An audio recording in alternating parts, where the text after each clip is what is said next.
Chers membres suisses de la Scotch Malt Whisky Society, bienvenue à la présentation du whisky 7.2, A Sticky Tumble in an Apple Crumble, qui veut dire tant que cascade collante de crumble aux pommes. Voici l'image de ce très beau whisky 7.236. Le profil dégustatif est juteux, chêne et vanille, donc en anglais Juicy Oak and Vanilla.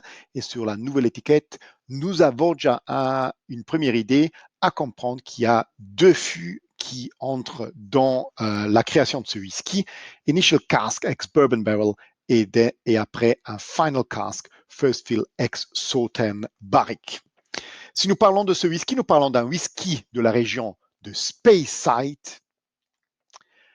un whisky qui a été distillé en 2004 et qui a été vieilli au total pendant 15 ans. Il a passé au début 13 ans dans un Bourbon Barrel pour après recevoir sa touche finale dans un First Fill Sauternes Barrique. Si nous allons visiter le site smws.com, nous allons voir que derrière le numéro 7, qui indique pas seulement que c'était une des toutes premières distilleries qui a été embouteillée déjà par la Society, mais nous dit aussi que c'est du Longmorn. Et parlant du premier embouteillage, il était fait en 1983 déjà. Si nous regardons l'ADN de Longmorn, nous devons nous attendre à des arômes tels que banane, toutes sortes de fruits, de l'orge, du malt, un peu umami, plein de caractères. J'espère qu'entre deux, vous avez votre bouteille, qu'elle est ouverte, que votre verre est prêt et que vous avez versé une belle dose de ce whisky déjà et que vous pouvez le déguster avec moi-même. Donc, un Sticky Tumble in Apple Crumble, cascade collante de crumble aux pommes. Regardons ce que nous dit le panel de dégustation, le comité de dégustation de la Society, qui nous écrit ce très beau texte. Si nous regardons, ici nous trouvons pas mal des arômes classiques de cette distillerie, de chez Longmorn, donc la liqueur de banane, on trouve après des marshmallows, etc. Ce que j'ai trouvé personnellement, c'est que c'est un whisky qui vaut la peine de déguster sur plusieurs journées. J'ai eu l'occasion maintenant, quand j'ai écrit les premières notes, de le déguster 2-3 jours après. Et j'ai eu l'impression que beaucoup de choses se sont passées pendant cette période où la bouteille était ouverte. Peut-être c'est aussi moi-même qui l'a ressenti légèrement différent. Donc, quand nous parlons après, pour finir, aussi de ex-Sauternes Barrique, donc nous avons eu cette finition dans un fût de Sauternes. Quand nous parlons de Sauternes, pour ceux d'entre vous qui ne sont pas des amateurs de vin, c'est un vin doux qui vient du Bordeaux. Donc, c'est des raisins sur lesquels on essaye d'avoir un champignon qualitatif, donc le botrytis cinerea, qui va après retirer une partie de l'eau dans le raisin, qui va le transformer quasiment un peu en sultana. Et après, nous pouvons créer un vin qui est très très doux. Parmi les plus connus, c'est le château d'Yquem. Donc, on peut s'imaginer que ce côté fût de barrique peut amener des arômes un petit peu de miel, compoté, de fruits en gelée, etc. Donc, intéressant à voir ce que ça donne. Moi, personnellement, tout au début, j'ai eu des arômes très, très, très classiques. Donc, des baies, énormément ce côté liqueur de banane. Après, quand je l'ai dégusté 2 jours après, pour moi, il y avait beaucoup plus de marshmallow, beaucoup plus de douceur. En ajoutant un tout petit peu d'eau, je n'ai pas trouvé un changement intéressant. Donc, moi, personnellement, je le préfère tel quel, comme il est servi, comme il est mis en bouteille. Si nous jetons un petit coup d'œil sur Longmorn, c'est une distillerie qui existe depuis 1893 déjà et qui est située très près de Elgin, donc toujours dans le Speyside, mais déjà proche de la côte. Ici, l'enseigne Longmorn Distillery nous dit déjà à qui il appartient et quels sont les blends qui sont produits en grande partie avec le Longmorn, mais cette distillerie Longmorn est aussi au début d'un développement du whisky single malt d'un autre pays. C'était en 1919 que Masakata Taketsuru a commencé un apprentissage à la distillerie Longmorn. Après, il a travaillé dans différentes autres distilleries en Écosse avant de retourner au Japon où il a créé pour le groupe Suntory le Yamazaki Distillery. Après, dans sa vie, il a créé sa propre entreprise qui aujourd'hui s'appelle Nikka et il a construit la Yoichi Distillery. Donc, on voit que ici, plein de choses importantes pour l'histoire se sont passées.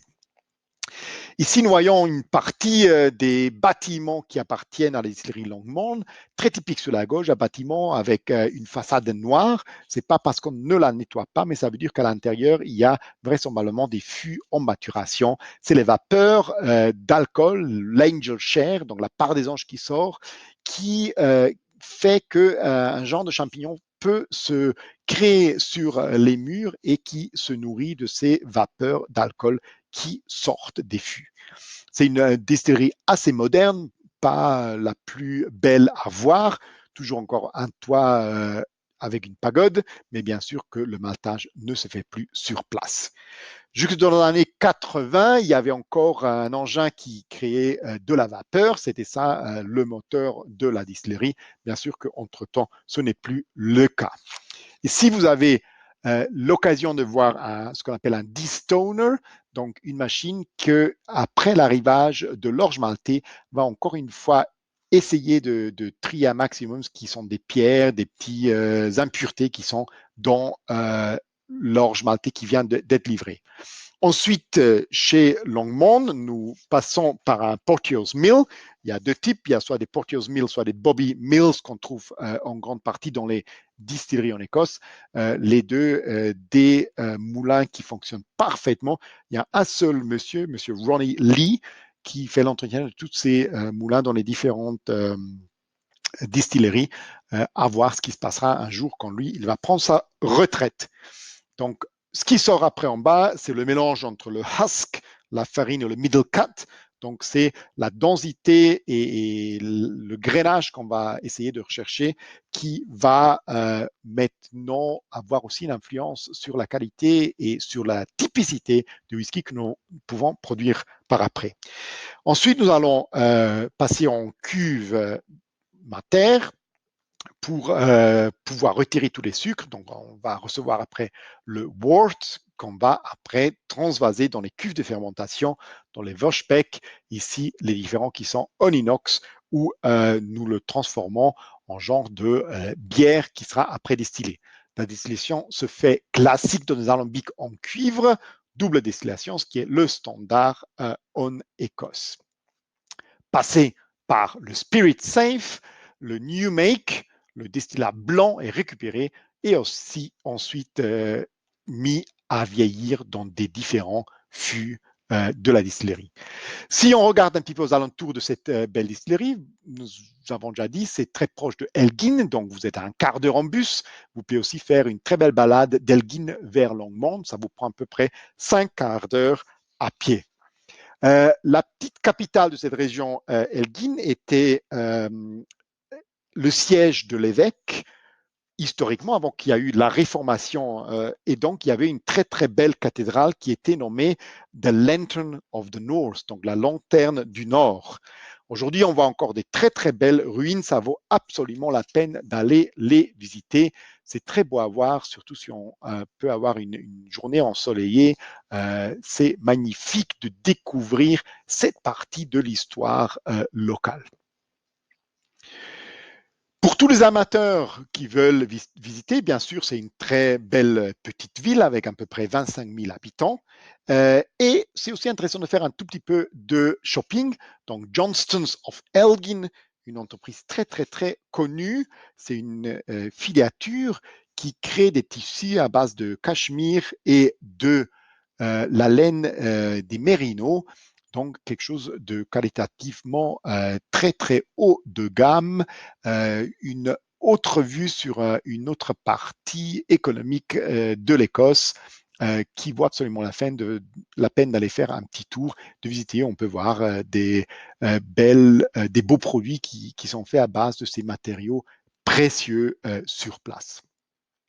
Donc j'espère que Stick a Tumble in Apple Crumble vous ait plu autant qu'à moi. Très belle drum, très versatile, qui se développe énormément dans le verre. Donc je me réjouis d'ores et déjà de vous revoir bientôt et je vous souhaite bonne continuation de votre dégustation.